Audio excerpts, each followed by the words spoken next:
ना ना चूखा ना अच्छा। बहुत अच्छा, बहुत सुंदर वीडियो। बात लेके जानते बाडू की आजकल पतो ही कोनो ध्यान देता रहीसो।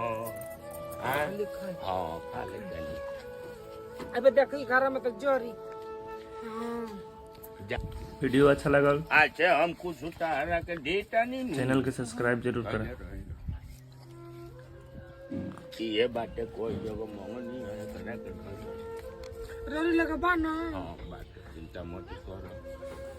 घर में बिहाने से लगवी कहे जे नीमक नहीं खे सब्जी नहीं खे तो पैसवे न रहुए आ धीरे धीरे हे बुढ़िया के लिकड़ लिकड़ देता रह आ लड्डू और रसगुल्ला खियावत रह।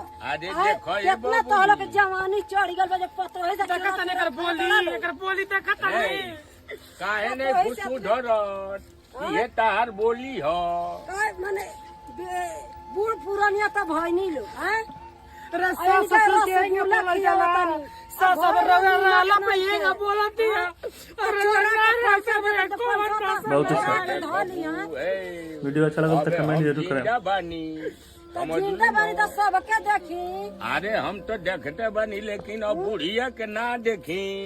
दिन भगवान से मना ले रहा जांगर बनो रहो हमरा कोनो चीज के नहीं रहा तू चल जा अच्छा बुढ़ाऊ से जाए तो ठीक बाटे के पसार के लेके सूती है मर जाए और मर जाकर के लेके सूती है।